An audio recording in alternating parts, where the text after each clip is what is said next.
নমস্কার সবাইকে। আমার এখানে মিল্ক কটন 3 প্লাইয়ের 20টার মতো সুতো রয়েছে, বিভিন্ন কালারের 20টার মতো সুতো রয়েছে। এছাড়াও আমি অন্যান্য কালার দিয়ে কাজ করেছি, আপাতত সেই কালারগুলো আমার কাছে নেই, এই 20টা কালারেই আছে। তো কাজ করতে গিয়ে আমি কিছু জিনিস অনুধাবন করেছি। যেমন কিছু কিছু সুতো আছে যেগুলো আপনার কাজ করে খুব মজা পাবেন, খুব নরম, ধরতে মজা, এবং জিনিসটা কাজ করলে জিনিসটাও অনেক মজার হয়, মানে ধরতে বেশ ভালো লাগে। আবার কিছু কিছু সুতো আছে যেগুলো আপনি সেলাই করার পরে, ক্রোচেট করার পরে আপনার সুতোগুলো একটু শক্ত হয়ে থাকে, একটু শক্তটে টাইপের হয়। ওটা অতটা মানে আপনার ফিলিংসটা ভালো আসে না। হাত দিয়ে ধরলে আপনি নিজেই বুঝবেন যে সুতোটা ভালো হচ্ছে না, একটু শক্ত শক্ত লাগছে। তো আমার এই 20টা সুতোর ভেতরে আমি সেই ভাগটা মোটামুটি করেছি। যেমন এখানে আছে সাদা কালারটা, এটা খুবই নরম একটা সুতো, কাজ করে এত মজা, দ্রুত কাজ করা যায় সুতোটা দিয়ে, এবং কাজ করার পর জিনিসটাও বেশ নরম হয়। এটা আছে। এই সুতাটা আছে। আমি আমি সুতা একটু গোল করে কাজ করার সময় আমি একটু গোল করে নেই, এতে কাজ করতে সুবিধা হয়, আমার আমার কাছে মনে হয়। এই সুতাটা, তারপরে এটাও মোটামুটি, হ্যাঁ এটাও বেশ নরম, খুব সফট একটা সুতো এই সুতাটা। আর এটার কথা তো আর নাই বলি, এটা তো মনে হয় যেন একেবারে নরম তুলোর মতো, কতগুলো একটা তুলোর বল আমার হাতে।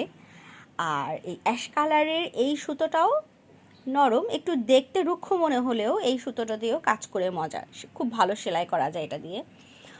আর এই মাখনের মতো এই মিষ্টি কালারের সুতোটা, এটাও খুবই খুবই খুবই নরম।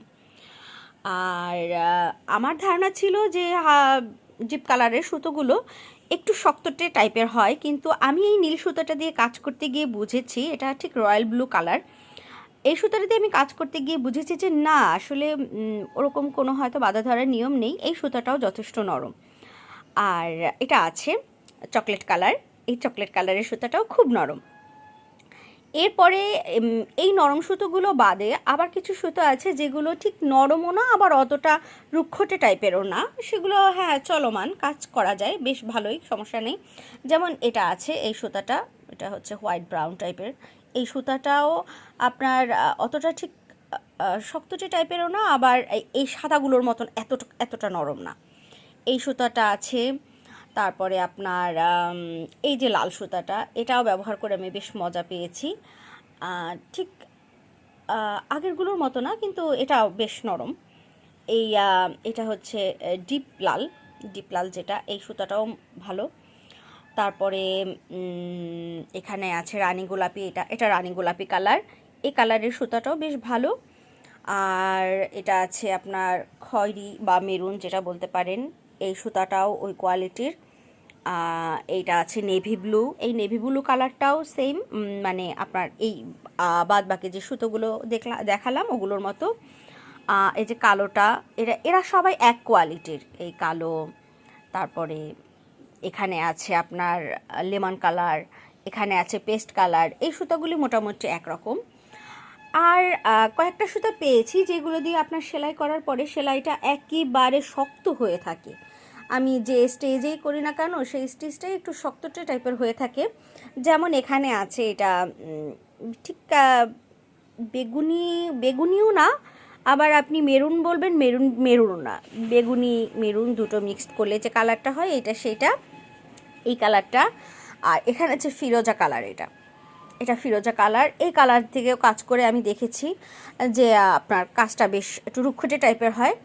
আর আছে এই সুন্দর ইয়েলো কালারটা, এটা এটা ঠিক মানে ইয়েলো আর অরেঞ্জ মিলালে যে কালারটা হয়, এটা সেই কালারটা। এই কালারগুলো দিয়ে আমি কাজ করতে গিয়ে বুঝেছি, এই কালার দিয়ে কাজ করার পরে সুতোগুলো একটু শক্তটে টাইপের হয়ে যায়, আমার কাজটা শক্ত হয়ে যায়। তো আশা করি আপনারাও তো অনেক ধরনের সুতো দিয়ে কাজ করেন, আপনারা আপনাদের সুবিধা অনুযায়ী বলতে পারবেন। এগুলো আমার মিল্ক কটন 3 প্লাইয়ের সুতো, হয়তো আপনাদের কাছে এমন মনে নাও হতে পারে।